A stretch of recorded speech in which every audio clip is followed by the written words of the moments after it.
Bab 3727. Organisasi Rahasia Siluman.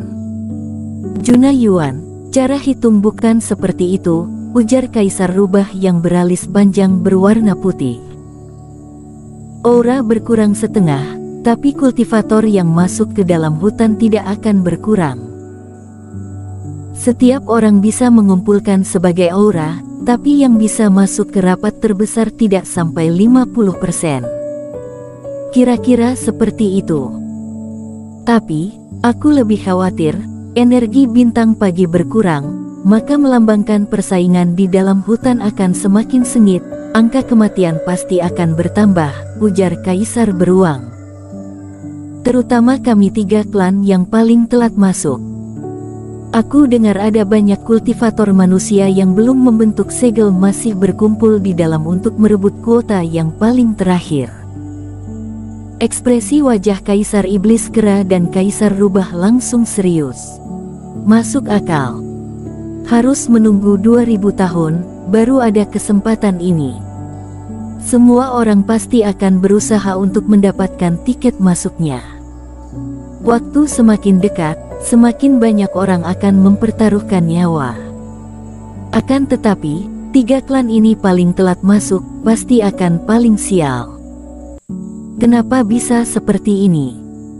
Sebelumnya aku tidak pernah mendengar hal seperti ini. Energi bintang pagi akan berkurang, ujar Kaisar Iblis Kera. Setelah mengetahui hal ini, aku ada memeriksa kitab kuno.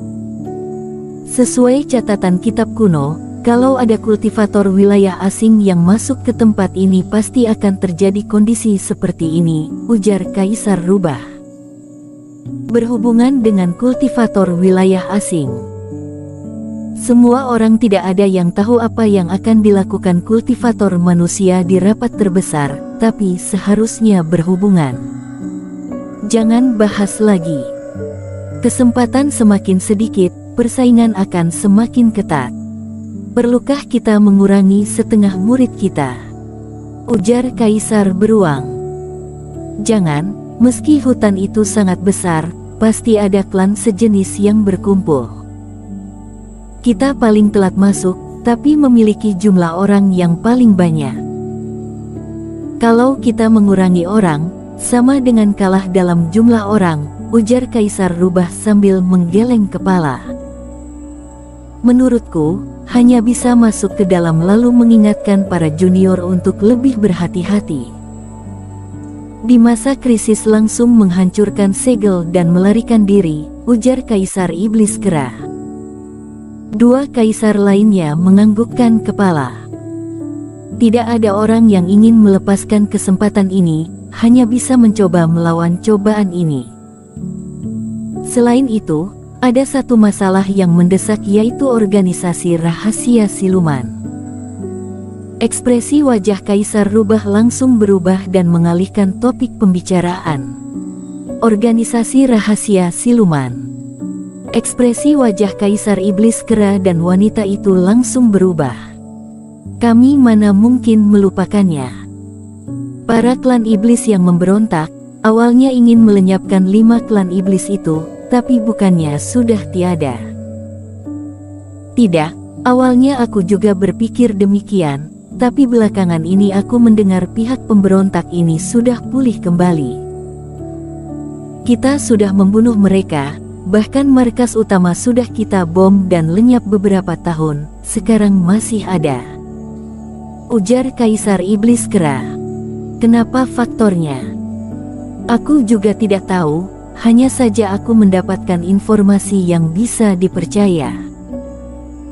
Mereka sudah muncul dan mengatur master masuk ke rapat terbesar, sepertinya ada rencana besar, ujar si tua klan Rubah. Intinya, tidak peduli seberapa besar konflik kita dengan klan Naga Sisik, sekelompok orang gila ini adalah musuh kita bersama. Kalau kalian mendapatkan informasi, jangan lupa saling membagi. Kaisar Iblis Kera dan Kaisar Beruang serentak menganggukkan kepalanya. Organisasi rahasia siluman adalah pihak yang menakutkan, waktu itu mereka pernah menyatukan garis darah kuno, lalu menyuruh pertapa siluman dari berbagai klan untuk mengisap darah leluhur mereka masing-masing, lalu muncul monster yang menakutkan. Jadi, organisasi seperti ini harus dilenyapkan. Setelah membahas organisasi rahasia siluman ini, pertemuan kali ini pun berakhir. Kaisar Iblis Kera, waktu membunuh para pemberontak ini kamu masih belum menjadi kaisar, tapi kamu membunuh paling banyak kultivator organisasi ini, apakah kamu takut? Ujar Kaisar Beruang ketika melihat Kaisar Iblis Kera mau kabur. Aku takut. Mereka berani menyinggungku. Aku akan membunuh mereka sekali lagi. Kaisar Iblis Kera tersenyum dan tidak khawatir. Oh iya, Junayuan, nanti kami 3 klan ada pesta kecil, agar para junior bisa saling mengenal, kamu jangan lupa. Bukankah mengutus para junior untuk berlagak di depan orang, aku tidak akan melupakannya. Kaisar Iblis Kera berkomat kamit, lalu melambaikan tangan pergi. Setelah keluar dari kamar, Paman Yuan langsung mengerutkan kening dan bergegas mendekatinya. Kaisar Kera, laporan dari kapal abadi, Putri Xaviera menghilang. Para pelayan yang melayaninya pingsan. Berdasarkan informasi, Putri mengikuti Erik Kin pergi. Ekspresi wajah Kaisar Iblis Kera langsung kaku. Lela Yuan benar-benar selalu melakukan hal yang membuatnya khawatir. Dia tidak mengizinkan putrinya ke tempat lelang, bukan karena berbahaya, melainkan dirinya tahu klan iblis sedang kacau. Setelah mengetahui ini, dia baru tahu semua ini gara-gara organisasi rahasia siluman. Alhasil, dia ikut keluar dengan Erik Kin. Masa dirinya begitu sial. Putrinya malah berjumpa dengan organisasi rahasia siluman. Erik Kin adalah orang yang bisa dipercaya, setidaknya akan aman-aman saja. Kaisar Iblis Kera menggelengkan kepala, masa semua hal sial selalu menerpa putrinya. Paman Yuan, ayo kita pulang, sekalian pergi melihat hasil latihan putri kedua dan murid lainnya. Aku sudah membiarkan Erik Kin mengajari 3 hari, aku tidak tahu bagaimana peningkatan mereka. Tuan Kin memiliki kehebatan dan cermat dalam bertindak. Asalkan pangeran kedua berusaha keras, pasti akan ada peningkatan yang pesat. Paman Yuan juga tersenyum. Dia percaya dengan kemampuan Erik Kin. Mendengar kamu berkata demikian, aku jadi sangat penasaran. Kaisar Iblis Kera pun tersenyum. Tapi, Paman Yuan, belakangan kamu kenapa? Aku selalu mencium aroma arak di badanmu. Meski aku berharap kamu meminum arak spiritual, juga tidak berharap kamu kecanduan. Hanya minum sedikit saja, tidak kecanduan kok, ujar Paman Yuan dengan ekspresi wajah canggung. Sialan, dirinya juga tidak tahu dirinya akan ketagihan arak spiritual. Semua ini karena Erik Kin, sekarang satu lengannya tercium aroma arak spiritual yang menonjol. Ketika Kaisar Iblis Kera dan Paman Yuan kembali ke kapal abadi, Mulyanihu yang berada di tempat lelang pun menghentikan langkahnya. Sekarang mereka berempat berdiri di depan pintu masuk ruang benda berharga. Tempat lelang ini adalah tempat berkumpul klan iblis sementara, tidak termasuk mewah. Tetapi, bagi kultivator bukan hal yang sulit mendirikan bangunan yang biasa.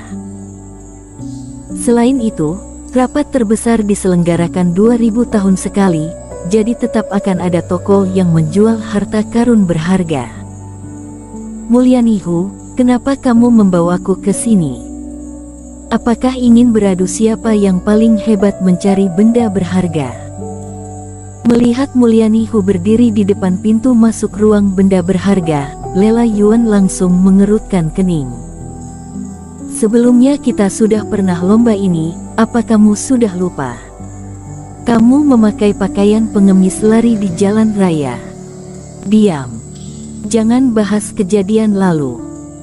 Kali ini kita tidak lomba itu lagi, ujar Mulyani Hu dengan muka merah. Bersambung.